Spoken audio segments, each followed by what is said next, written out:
Welcome my dear students. আজকে খুব চমৎকার একটি বিষয় নিয়ে তোমাদের সামনে আমি হাজির হয়েছি। অধিকাংশ ছাত্রছাত্রীদের মনে ইংরাজি নিয়ে খুব ভয় কাজ করে। আমি সেই ভয় দূর করার জন্য একটা বিশেষ ব্যবস্থা করছি। আজকের থেকে আমি কয়েকটা ভিডিওর একটা সিরিজ তৈরি করছি, তা তোমরা একটু মন দিয়ে ভিডিওগুলো দেখবে। ইংরাজির প্রতি এই ভয়টা কেন? আচ্ছা বলো তো, ইংরাজি শিখতে গেলে কি অনেক গ্রামার শিখতে হবে? না, তা কিন্তু নয়। খুব মিনিমাম সামান্য কিছু গ্রামারের নিয়ম কানুন, অল্প কিছু সেন্টেন্সের স্ট্রাকচার মনে রাখতে পারলেই কিন্তু ইংরাজি লেখা এবং বলা যথেষ্ট ভালোভাবেই সম্ভব। তোমরা বলো তো, আমরা যারা বাংলায় কথা বলি, বাংলা আমাদের যাদের মাতৃভাষা, আমরা কি বাংলা বলার জন্য ব্যাকরণ শিখেছিলাম? একটা বাচ্চা 3 থেকে 4 বছর বয়সে মোটামুটি সব কথাই বলতে পেরে যায়, সে কি ব্যাকরণ পড়ে? আসলে গ্রামারের জন্যই, গ্রামারের ভীতির কারণেই আমাদের ইংরেজি শেখাটা ইনকমপ্লিট থেকে যায়, আমাদের মধ্যে একটা ভয় কাজ করে অনেকের মধ্যেই। তাই আজ থেকে আমরা শেখা শুরু করব সবাই একসাথে, যে মিনিমাম গ্রামার শিখে, খুব অল্প কিছু গ্রামাটিক্যাল রুল মিনিমাম শিখে নিয়েও কত সুন্দরভাবে ইংরেজিতে আমরা বলা এবং লেখা এই দুটো কাজই শিখে ফেলতে পারি। তাহলে এসো আমরা শুরু করি। প্রথমেই আমাদের জানতে হবে যে, এই দেখো এখানে আমি প্রথমেই যেটা লিখেছি, যে স্ট্রাকচার, সেন্টেন্সের যে স্ট্রাকচার কথাটা বলছি, যে স্ট্রাকচার বা সিনট্যাক্স, সেন্টেন্সের যে গঠন, এই গঠনটা বাংলা আর ইংরাজিতে একটুখানি আলাদা। এই গঠনটা খুব সহজ, মোটেই কঠিন কিছু নয়। তোমরা মন দিয়ে দেখতে থাকো, হাতের কাছে খাতা পেন রেডি রাখো, প্রয়োজনীয় কথাগুলো লিখে নেবে, একটু প্র্যাকটিস করবে প্রত্যেক দিন, দেখবে মোটেও কোনো রকমভাবে কঠিন লাগবে না। তোমরা পারলে একটা ট্রান্সলেশনের বই বা একটা গ্রামার বই ধরে সেন্টেন্সগুলো ট্রান্সলেট করার চেষ্টা করবে, তাহলেই দেখবে খুব সহজেই তোমরা পেরে যাচ্ছ। আগে সেন্টেন্সের এই স্ট্রাকচার, গঠন প্রণালীটা আমি একটু খুব সহজে বুঝিয়ে দিচ্ছি, অত্যন্ত সহজ। দেখো, ইংরেজিতে গঠন প্রণালী, এই সিনট্যাক্স স্ট্রাকচারটা একরকম, আর বাংলাতে একরকম। এইখানেই আমাদের মূল অসুবিধাটা তৈরি হয়। খেয়াল করো, আমি ডান দিকে কিছু সেন্টেন্স লিখে রেখেছি, বাংলায় কটা বাক্য লিখে রেখেছি। যেমন ধরো, আমি খাই, দেখো আমি খাই। তারপরে লিখেছি আমি ভাত খাই, আমি রোজ দুপুরে ভাত খাই, আমি রোজ দুপুরে দিদির সাথে ভাত খাই। দেখো তোমরা প্রায় অনেকেই প্রথমটা পারবে, দ্বিতীয়টাকে ইংরেজি বলতে পারবে, তৃতীয় চতুর্থ, যত সেন্টেন্সটা বড় হতে থাকে তোমাদের অসুবিধাও তত বাড়তে থাকে। কেন এমন হয়? তোমার হাতে যদি একটা ছোট আইসক্রিম দেওয়া হয়, তুমি যতটা না খুশি হও, একটা বড় আইসক্রিম দিলে তুমি আরো খুশি হও। কিন্তু সেন্টেন্সের বেলায় কেন এমন হয় না? কারণ আইসক্রিমটার বেলায় কিভাবে আইসক্রিমটা খেতে হয়, এনজয় করতে হয়, তুমি সেটা জানো, ওই জন্য যত বড় হয় তত ভালো লাগে। কিন্তু ইংরেজি সেন্টেন্স, বাংলায় সেন্টেন্স দেওয়ার সময় যত বড় সেন্টেন্স দেব তোমার অসুবিধা হয়, কারণ তুমি কিভাবে সেন্টেন্সটাকে ইংরেজিতে নিয়ে আসতে হবে, রেন্ডার করতে হবে, ট্রান্সলেট করতে হবে, তুমি জানো না। এই জন্য তুমি ভয় পাও। আজকের পর থেকে দেখো, তুমি খুব সহজেই নিজে নিজেই অনেক সেন্টেন্সকে ইংরেজিতে ট্রান্সলেট করা শিখে যাবে। আমরা আজকে লেখার সাথে স্পোকেনের যে ক্লাস শুরু করলাম, প্রথম আমি তোমাদের ট্রান্সলেশন মেথডে পড়াবো, তোমরা বাংলা থেকে ইংরেজিতে ট্রান্সলেট করা শেখাবো। তারপরে আস্তে আস্তে আমি দেখাবো সরাসরি তুমি ইংরেজিতেই ভাববে, ইংরেজিতেই বলবে বা লিখবে। কোনো কাজই কঠিন নয়, শুধু একটু প্র্যাকটিসের দরকার। এই পদ্ধতি, এই সহজ পদ্ধতিগুলোই আমি শেখাবো। আজকে এসো আমরা ট্রান্সলেট কিভাবে করব এটা একটু খেয়াল করি। তাহলে প্রথম সেন্টেন্সটাই দেখো, আমি খাই। এখানে কি আছে না, আমি আছে। আমি কথাটি হলো এখানে সাবজেক্ট, এটি হলো কর্তা। কে খায় না আমি খাই। তাহলে সাবজেক্ট কথাটার মানে কি? সাবজেক্ট হলো কর্তা। কর্তা মানে যে কাজটি করে, যে কাজটি করছে সে হলো কর্তা। কর্তা অর্থাৎ যে করে, কাজটি যে করে। আর কি আছে? খাই। তাহলে আমি হলো সাবজেক্ট আর খাই এটি হলো ভার্ব, ক্রিয়াপদ। বাংলায় কি হয়, প্রায় সমস্ত, অধিকাংশ 99% সেন্টেন্সের ক্ষেত্রে ক্রিয়াপদটি বাক্যের শেষে থাকে। দেখো আমি যে 4টে সেন্টেন্স লিখেছি, তুমি ওই 4টে সেন্টেন্সকে একটু ফলো করো, তাহলেই তুমি বুঝতে পারবে এখানেও ঠিক তাই হয়েছে। দেখো এই সেন্টেন্সটার মধ্যে খাই ক্রিয়াপদটা শেষে আছে, তারপরে সেন্টেন্সটা যতই বড় হতে থাকুক না কেন ক্রিয়াপদটা কিন্তু সব সময় শেষেই চলে যাচ্ছে। দেখো আমি খাই, আমি ভাত খাই, আমি রোজ দুপুরে ভাত খাই, আমি রোজ দুপুরে দিদির সাথে ভাত খাই, আমি রোজ দুপুরে দিদির সাথে মাছ দিয়ে ভাত খাই। ক্রিয়াপদ কিন্তু প্রায় সব সময়ই সবার শেষে চলে যাবে। তাহলে বাংলা বাক্যে ক্রিয়াপদ খুঁজে নেওয়ার মজা এটাই যে ক্রিয়াপদটি বাংলা বাক্যে কি হয়, সবার শেষে থাকে। বাংলায় ক্রিয়াপদটিকে তুমি সবার শেষে খুঁজে পাবে, তাহলে সহজেই তুমি খুঁজে নিতে পারবে ওখান থেকে। তাহলে দেখো প্রথম যে বাংলা ক্রিয়াপদটার কথা বলছিলাম, এখানে তুমি কি দেখতে পাচ্ছ, এই সেন্টেন্সটার মধ্যে দেখো আমি খাই কি কি আছে, শুধুমাত্র আছে সাবজেক্ট আর ভার্ব। তাহলে ইংরেজিতে বলার সময়ও সাবজেক্ট আর ভার্বই বলতে হবে, আগে সাবজেক্ট পরে ভার্ব। I eat. দ্বিতীয় সেন্টেন্সটাই দেখো, যখনই এই কথাটা চলে এলো যে আমি ভাত খাই, এই যে দেখো একটা নতুন শব্দ এসেছে, আমি ভাত খাই। আমি কি খাই, ভাত খাই।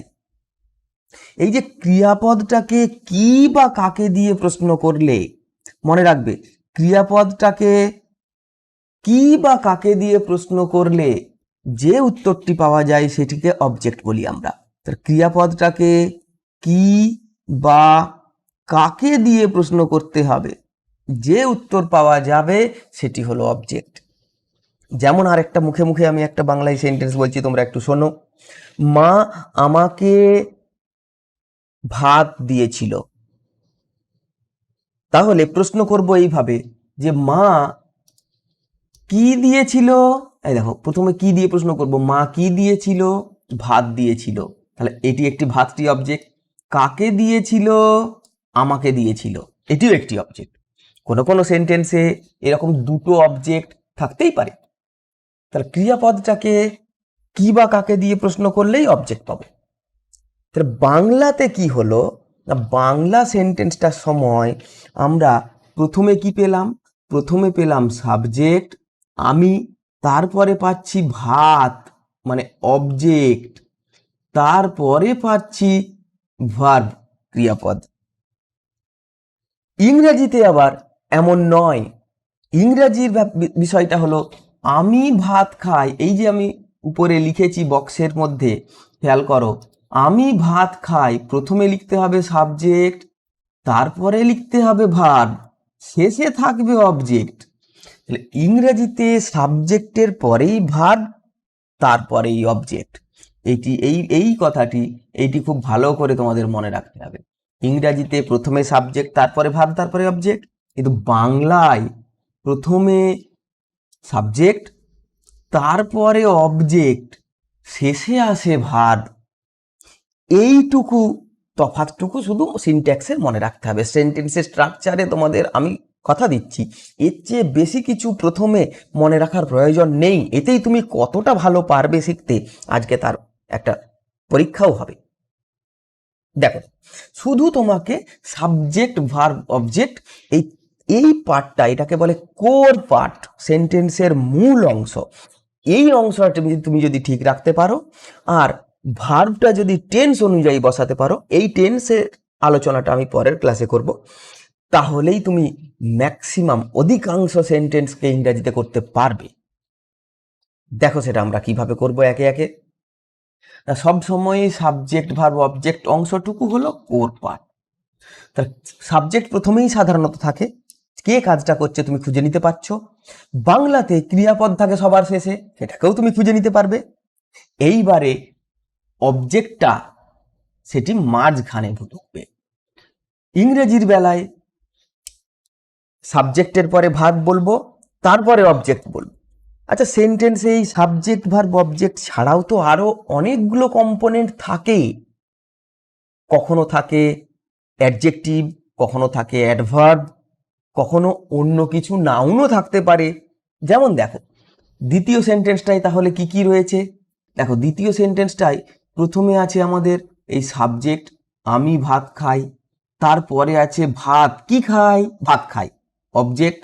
তারপরে আছে খাই মানে ভাত। তৃতীয় সেন্টেন্সটাই চলে এসো। 3 নম্বর সেন্টেন্সটায় প্রথমে আছে আমি, সাবজেক্ট, অবশ্যই আমি সাবজেক্ট। খাই, ক্রিয়াপদটা সবার শেষে চলে গেছে। ভাত, দেখো অবজেক্ট রয়েছে। আর কি রয়েছে? রোজ দুপুরে, এইটি কি না? Adverb, adverb of time. তাহলে যে শব্দ বা শব্দগুলি সময় বোঝায় এগুলি হলো অ্যাডভার্ব। তাহলে অ্যাডভার্ব কি কি বোঝাবে একটু কথাটা মনে রাখো। অ্যাডভার্বের কাজ কি তাহলে? না অ্যাডভার্ব তোমাকে কি কি বোঝাবে? না টাইম বোঝাবে, সময় বোঝাবে, প্লেস বোঝাবে, আরো অনেক কিছু বোঝাবে। টাইম, প্লেস, ম্যানার, রিজন ইত্যাদি অনেকগুলো ভাগ আছে। Time, place, manner, reason, cause and effect, adverb of affirmation and negation ইত্যাদি আরো অনেকগুলো আছে। আমি তোমাদের শুধু এই দুটো দিয়েই দেখো আমাদের অধিকাংশ কাজ মিটবে। শুধু টাইম আর প্লেস, কোনো কোনো শব্দ যদি সময়, স্থান ইত্যাদি বোঝায় সেগুলি হলো অ্যাডভার্ব। তাহলে বাংলা ক্রিয়াপদে দেখো ভার্ব চলে গেল সবার শেষে, ক্রিয়াপদটা সবার শেষে, আর বাকি সমস্ত কিছুই মাঝখানে ঢুকে গেল। কিন্তু ইংরাজিতে এমনটা নয়। ইংরেজি সেন্টেন্সটার বেলায় কি হবে দেখো। তা আমি উপরে যে বক্সটা লিখেছি, এই যে বক্সটা, এটাকে খেয়াল করো। সাবজেক্ট প্রথমে আছে, তারপরে ভার্ব, তারপরে অবজেক্ট। এই যে কোর পার্ট, ইংরেজি সেন্টেন্সের এই কোর পার্টটাকে একই রকম রাখতে হবে। এক্সট্রা যেগুলো রয়েছে, অ্যাডভার্ব থাক, নাউন থাক, এগুলো সব তুমি পরে নিয়ে যাও, এর পর পর লিখতে থাকবে, বলতে থাকবে। তাহলে বাংলায় এই কোর পার্ট নেই, কিন্তু ইংরাজিতে সেন্টেন্সের এই মূল অংশটা subject verb object, you can not hamper it. তুমি এটাকে হ্যাম্পার করতে পারো না। তোমাকে সাবজেক্ট ভার্ব অবজেক্টটা ঠিক সাজিয়ে বলতে হবে, তাহলে সেন্টেন্সটা যত বড়ই হোক না কেন, আমরা ইংরেজিতে ট্রান্সলেট করার সময় সাবজেক্ট ভার্ব অবজেক্টটা ঠিক করে নেব। সাবজেক্ট প্রথমেই খুঁজে পাবে কাজটা কে করেছে, ভার্বটা বাংলা সেন্টেন্সে শেষে আছে, ওখান থেকে বের করে নেব। আর ভার্বকে কি বা কাকে দিয়ে প্রশ্ন করলেই অবজেক্ট বেরিয়ে যাবে। এই তিনটে জিনিসকে আমরা বলে নেব। এরপরে অ্যাডভার্বগুলো কি হবে, পরপর সেন্টেন্সের বাকি যেগুলো আছে ওগুলো পরপর বসে যাবে। রোজ দুপুরে পরপর বসবে। বাংলায় ঠিক 4 নম্বর সেন্টেন্সটার বেলায় চলে এসো। এখানে দেখো প্রথমে আছে আমি, সাবজেক্ট। শেষে দেখো ভাত খাই, মানে লাস্টে ভার্ব, তার আগে অবজেক্ট। মাঝখানে সবগুলো ঢুকে যাচ্ছে। তো সেন্টেন্সের বাকি যে কম্পোনেন্ট যেগুলো রয়েছে, এগুলো বাংলায় কি হচ্ছে, মাঝখানে ঢুকে যাচ্ছে, কিন্তু ইংরেজিতে ওই অংশটা শেষে চলে যাবে। হ্যাঁ, অ্যাডভার্ব অফ টাইম যদি হয়, যেটা সময় বোঝাচ্ছে, সেইটাকে তুমি অনেকটা বাড়তি অংশ শেষে একসঙ্গে না লিখে আমরা অ্যাডভার্ব অফ টাইমটাকে সাধারণত করি কি, সেন্টেন্সের শুরুতে লিখে দিই। তাহলে ইংরেজি সেন্টেন্সের বেলায় এই সাবজেক্ট ভার্ব অবজেক্টের যে কোর পার্টটা বললাম, এর বাইরে বাকি অংশগুলো শেষে লেখা যায়। এদের মধ্যে অ্যাডভার্ব অফ টাইম যেটাকে আমি বলছি অ্যাডভার্ব অফ টাইম, দেখো অ্যাডভার্ব অফ টাইম, একে তুমি শেষেও রাখতে পারো। এই কথাটাকে, এই অ্যাডভার্ব অফ টাইমকে আবার এই জায়গাতেও নিয়ে আসা যায়। ওই জন্য তুমি প্রায় সময় শুনতে থাকবে, আমি এখন পড়ছি, আই অ্যাম রিডিং নাও, এটাও correct, now I am reading. তাহলে অ্যাডভার্ব অফ টাইমটাকে প্রথমে বলে দিলে কি হয়, ঝামেলাটা অনেকটা কমে যায়। মানে শেষের দিকের যে অতিরিক্ত অংশগুলো, এই যে এর মধ্যে অনেকগুলো কম্পোনেন্ট থেকে যায় সাধারণত, সেখান থেকে খানিকটা ঝামেলা তো প্রথমে কেটে গেল। এরকমটা করা যায়, এটা খুব সহজও হবে, এটা তোমাদের ক্ষেত্রেও খুব কার্যকরী হবে, তোমরা সেটা বুঝতে পারবে। তার দেখো এই 4 নম্বর সেন্টেন্সটার বেলায়, আমি রোজ দুপুরে দিদির সাথে ভাত খাই। তাহলে এক্সট্রা আমার যে অংশটা এলো, কি এলো? রোজ দুপুরে আর দিদির সাথে। এর মধ্যে রোজ দুপুরে, এই যে অ্যাডভার্ব অফ টাইম, একে তুমি সেন্টেন্সের শুরুতেও বলে নিতে পারো। আর যদি তোমার অসুবিধে হয় প্রথমে, কোনো প্রয়োজন নেই, তুমি সেন্টেন্সের কোর পার্ট মানে আমি ভাত খাই এইটাকে ঠিক রাখবো, পরপর বলবো, বাকি অংশটা যেভাবে পরপর যেমন আছে ঠিক তেমনভাবে ইংরাজি করে করে লিখবো। আমি ভাত খাই, আই ইট রাইস, প্রথমে লিখবো দেখো। তাহলে এইটাকে আমরা করব কি না, প্রথমে করব আমি, তাহলে আমাকে করতে হচ্ছে এই আমি এইটি আগে করব, তারপরে ভাত, তারপরে খাই, তারপরে যেমন আছে রোজ দুপুরে, এভরিডে অ্যাট নুন বা এভরি নুন, ডেলি নুন, দিদির সাথে, উইথ মাই সিস্টার, এই অংশটা যেমন আছে পর পর ঠিক তেমন ভাবেই ট্রান্সলেট করতে থাকবো। তাহলে দেখো বিষয়টা, সিনট্যাক্সটা, এই স্ট্রাকচারটার মধ্যে জটিলতা কিছুই নেই। বাংলাতে কি হয় না, সাবজেক্ট প্রথমে, অবজেক্ট আর ভার্বটা শেষে, ক্রিয়াপদটা তো সবার শেষে, আর বাকি সেন্টেন্সের বাড়তি অংশগুলো মাঝখানে ঢুকে গিয়ে আমাদের সমস্যাটা তৈরি করে। ইংরাজির বেলায় খুব খোলা মনে ঠান্ডা মাথায় বুঝে নাও, ইংরাজির বেলায় সাবজেক্ট ভার্ব অবজেক্ট বলে নেব, নিয়ে বাকি অংশটা যা পড়ে আছে সব শেষে পর পর যেমনভাবে আছে তেমনভাবে বলব, কিচ্ছু অন্যরকম কারুকার্য করার দরকার নেই। ঠিক আছে? তাহলে সাবজেক্ট ভার্ব অবজেক্ট কিভাবে চিনবো এই কথাটা তাহলে আমি আবার একবার বলে দিচ্ছি। দেখো এই যে দেখো এখানে খেয়াল করো, সাবজেক্ট মানে যে কাজটা করে সাধারণত প্রথমেই থাকে, ভার্ব সবার শেষে থাকবে ক্রিয়াপদটা বাংলা সেন্টেন্সের, আর অবজেক্ট ভার্বের আগেই থাকবে। কি বা কাকে, ভার্বকে কি বা কাকে দিয়ে প্রশ্ন করলে অবজেক্ট পাওয়া যাবে। কোনো কোনো সেন্টেন্সে দুটো অবজেক্ট পাওয়া যাবে, কোনো কোনো সেন্টেন্স থাকবে যেখানে অবজেক্ট থাকবে না, অবজেক্ট সব সময় থাকে না। যেমন দেখো আমি খাই, এখানে অবজেক্ট নেই, সাবজেক্ট আর ভার্বই দিয়েছি শুধুমাত্র, আই ইট, ব্যাস মিটে গেল। আমি ভাত খাই, আই ইট রাইস। তাহলে আমি ভাত খাই, আই রাইস, এই যে দ্বিতীয় সেন্টেন্সটার বেলায় এখানে আই রাইস ইট এমন নয়, সাবজেক্টের পরে ভার্ব, আই ইট তারপরে রাইস। শুধু এইটুকু গুছিয়ে নেবে মনে মনে, দেখো তুমি সেন্টেন্সগুলো খুব সুন্দরভাবে ট্রান্সলেট করতে পারবে। তাহলে এসো এবার প্র্যাকটিস করতে থাকি। পরে নিচে আমি কিছু সেন্টেন্স লিখে রেখেছি, এবার এই সেন্টেন্সগুলোকে আমরা একে একে ট্রাই করব, যে দেখি কেমনভাবে পারলাম। প্রথম সেন্টেন্স কি লেখা আছে দেখো, আমি ফুটবল খেলি, দেখেছো? তাহলে এই সেন্টেন্সটির মধ্যে কি কি কম্পোনেন্ট আছে সেইটুকু শুধু একটু খুঁজে বের করব।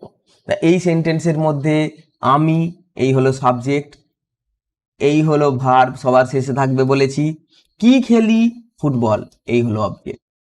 দেখো বিষয়টাও খুব সহজ, আমি সাবজেক্ট, এখানে আমি লেখা আছে, এটি সাবজেক্ট, সবার শেষে বলেছি ভার্ব থাকবে ক্রিয়াপদ, কি খেলি, ফুটবল খেলি।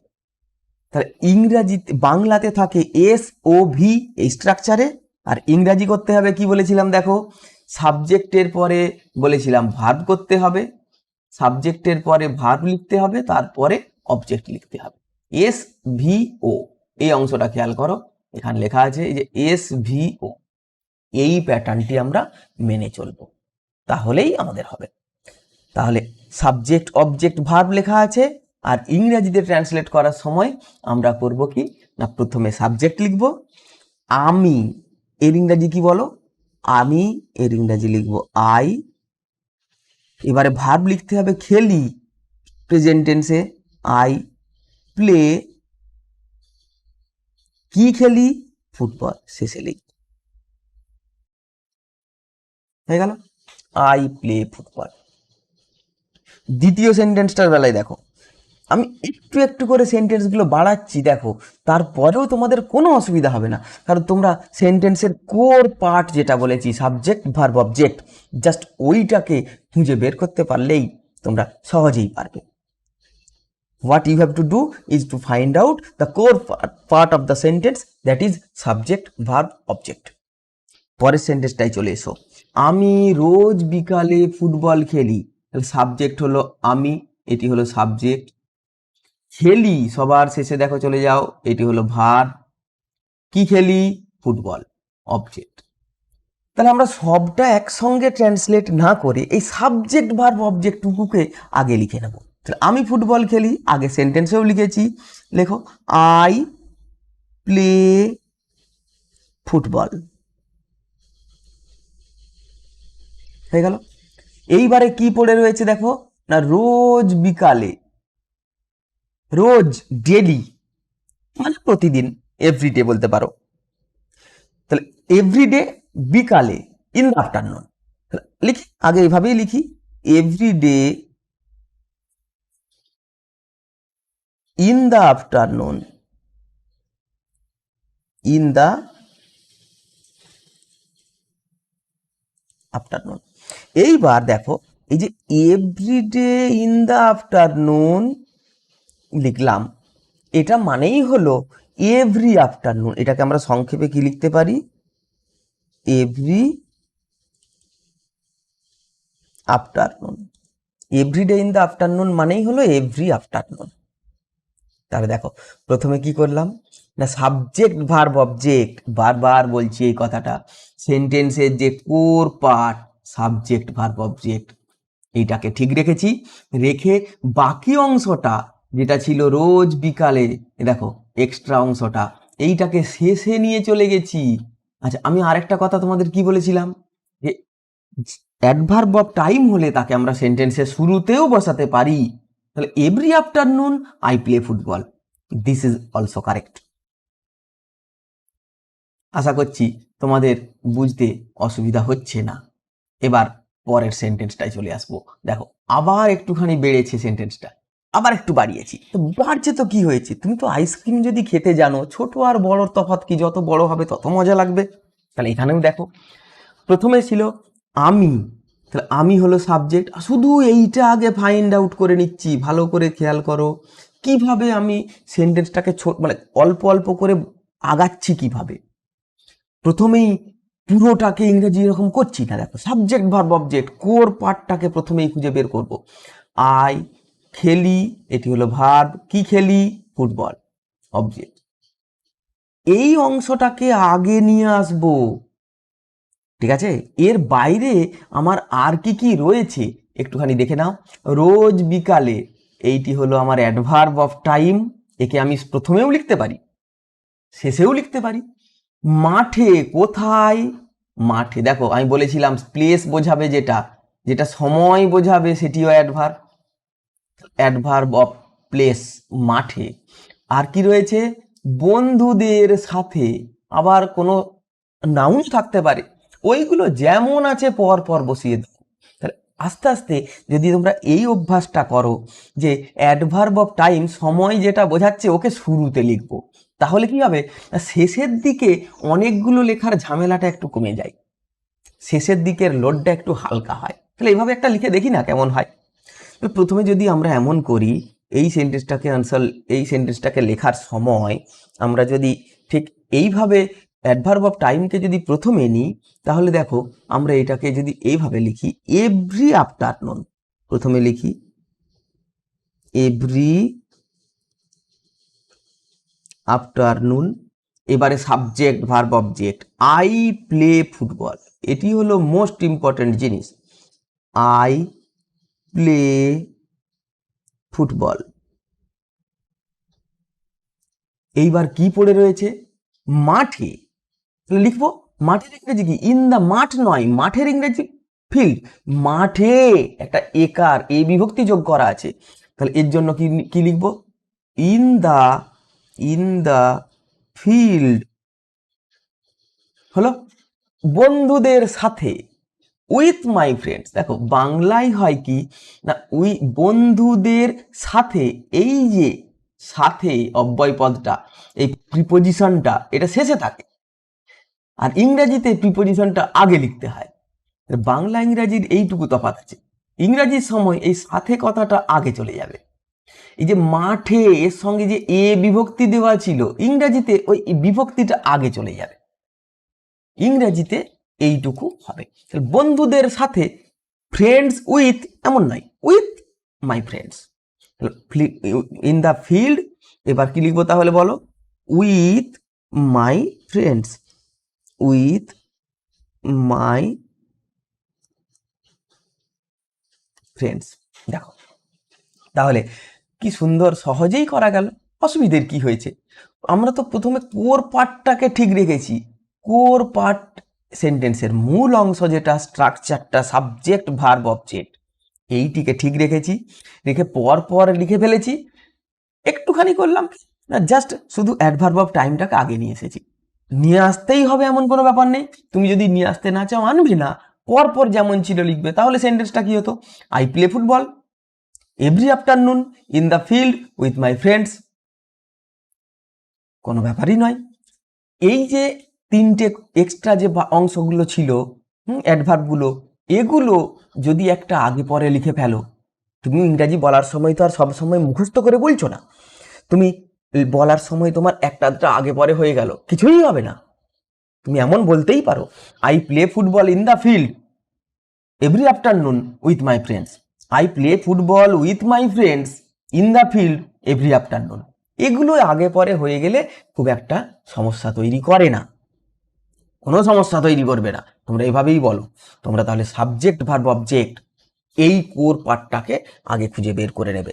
তাহলেই দেখো সেন্টেন্সগুলোকে ইংরেজিতে কনভার্ট করা, ইংরেজিতে রেন্ডার করা, ট্রান্সলেট করতে কোনো অসুবিধা হবে না।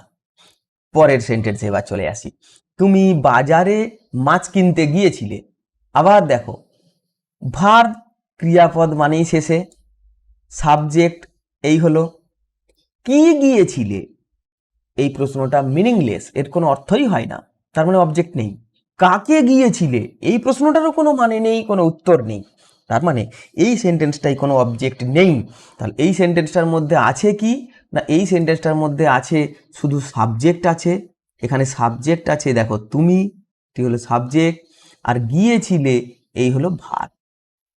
তাহলে বাকি অংশটা যেটা রয়েছে আমার এক্সট্রা, যেটা দেখতে পাচ্ছ, বাজারে একটা, আর মাছ কিনতে, কেন মাছ কিনতে, এইগুলো পর পর লিখবো। আমি যা বলেছি পর পর লিখে যাব।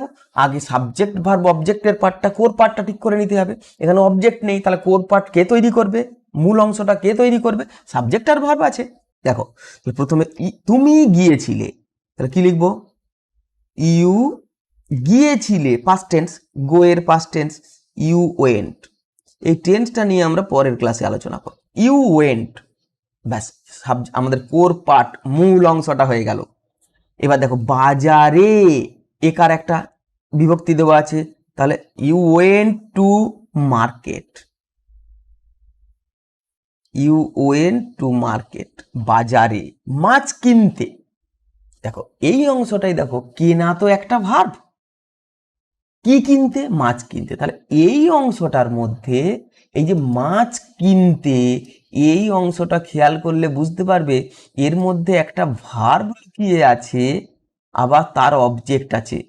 কি কিনতে, মাছ কিনতে। তাহলে লেখার সময় আগে ভার্ব, তারপরে অবজেক্ট, এইভাবে লিখব।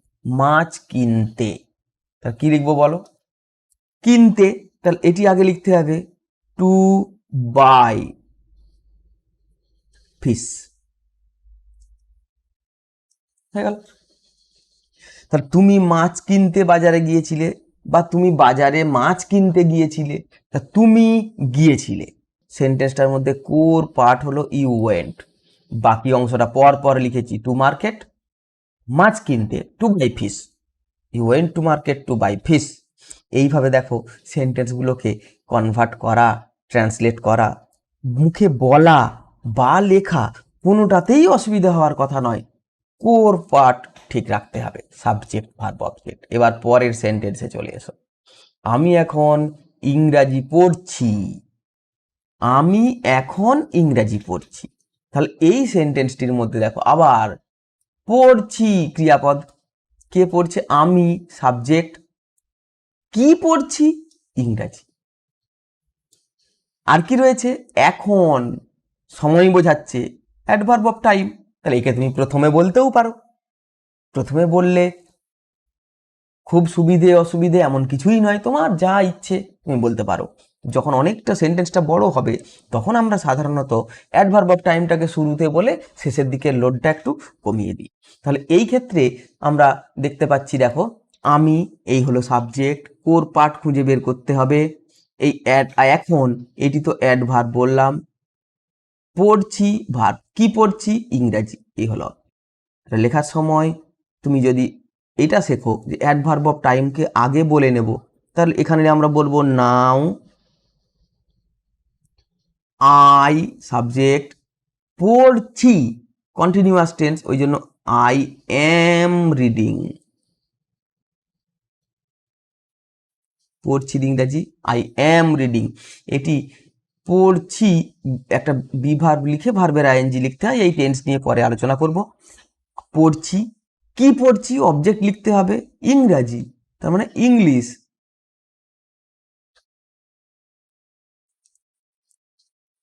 হয়ে গেল।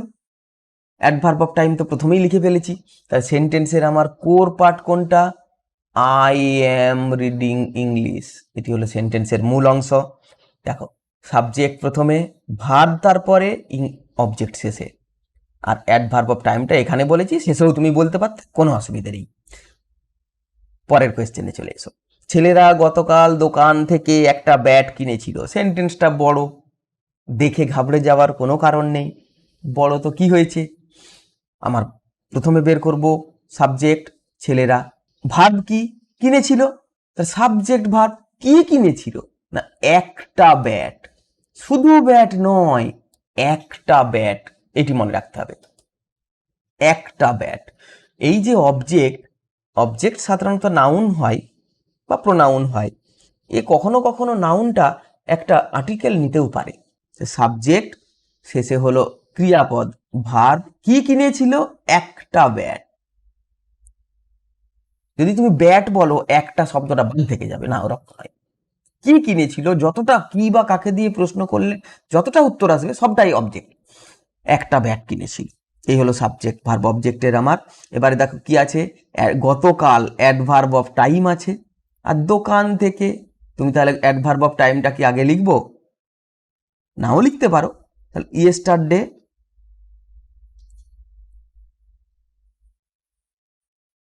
এবার কি লিখবো না বয়েজ, তারপরে কি লিখবো না ভাগ, কিনেছিল, বট লিখতে হবে, তাহলে বট, কি কিনেছিল না একটা ব্যাট, আ ব্যাট। দোকান থেকে, আগে অপ্রিপোজিশনটা লিখতে হবে থেকে, তারপরে দোকান, from the shop. Yesterday boys bought a bat from the shop. সেন্টেন্সটার মধ্যে আমার কোর পার্ট আবার খুঁজে দেখে নেব, বয়েজ বট আ ব্যাট। এই যে মূল অংশটা তুমি যদি ঠিক ধরে রাখতে পারো, this is the basement, the pillars of a house. বাড়ির যেমন বেসমেন্ট ঢালাইটা, প্রথম যে ঢালাই বা পিলার, এটাই যেমন বাড়িটাকে ধরে রাখে, ঠিক তেমনই এই যে কোর পার্টটা তুমি যদি খুঁজে বের করে ঠিক রাখো, বাকি সেন্টেন্সটা নিয়ে অসুবিধা হওয়ার কথা নয়। আমার মা আজ বিরিয়ানি রান্না করবে, পরেরটা খেয়াল করো, আমার মা আজ বিরিয়ানি রান্না করবে, রান্না করবে এটি হলো ক্রিয়াপদ, কাজটা হলো রান্না করা, ক্রিয়াপদ ভার্ব। আমার মা সাবজেক্ট, কি রান্না করবে না বিরিয়ানি, অবজেক্ট। আর আছে অ্যাডভার্ব অফ, এর সঙ্গে রয়েছে অ্যাডভার্ব অফ টাইম, আমরা শুরুতেই বসাচ্ছি, তুমি শেষেও বসাতে পারো, কোনো অসুবিধে নেই। দেখো যদি শেষেই বসাই, এবারে মনে করো শুরুতে বসালাম না, কিছুই হবে না। তো আমার মা, তা কি লিখবো বলো, প্রথমে প্রথমে লিখবো আমার মা, মাই মাদার। রান্না করবে, উইল কুক, কি রান্না করবে বিরিয়ানি, বিরিয়ানি হলো অবজেক্ট, কি রান্না করবে, কি বা কাকে দিয়ে প্রশ্ন করলে অবজেক্ট পাওয়া যাবে, বিরিয়ানি, বিরিয়ানি। আর কি পড়ে রয়েছে অ্যাডভার্ব অফ টাইম, মানে আজ, তাহলে লিখে নাও সরি,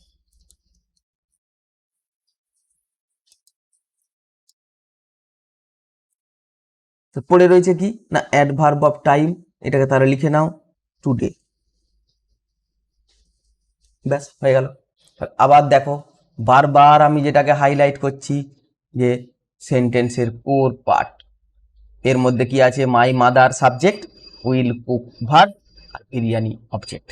এই জায়গাটা ঠিক রাখতে পারলেই কোনো অসুবিধে হওয়ার কথা নয়। তারপর দেখো সুমনা সেদিন কলকাতা থেকে একটা ইলিশ এনেছিল। আবার দেখবো, দেখো এই হলো ভার্ব এনেছিল, কে এনেছিল না সুমনা, সাবজেক্ট, কি এনেছিল একটা ইলিশ। খেয়াল করো অবজেক্টটা কিন্তু ভার্বের ঠিক আগেই থাকছে, খুব মজার বিষয়, খুঁজতে এমন কিছু অসুবিধে হবে না। এরপরে কি রয়েছে অ্যাডভার্ব অফ টাইম আছে সেদিন, একে তুমি শুরুতেও লিখে নিতে পারো, শেষেও করতে পারো। আমি বারবার যেটা বলছি যে শুরুতে বললে ঝামেলাটা কমে যায়, সুবিধা হয়। সেদিন আর কলকাতা থেকে, ফ্রম কলকাতা, সেদিনের ইংরেজি কি দ্যাট ডে, ফ্রম কলকাতা। কোনো সমস্যার কারণ নয়, সেন্টেন্স বড় হোক তাতে তোমাদের অসুবিধে হবে কেন, কোনো অসুবিধা হবে না। দেখো সুমনা কি লিখবো আগে, আচ্ছা যদি আগে অ্যাডভার্ব অফ টাইমটা লিখে নিই তাহলে লিখবো দ্যাট ডে সুমনা,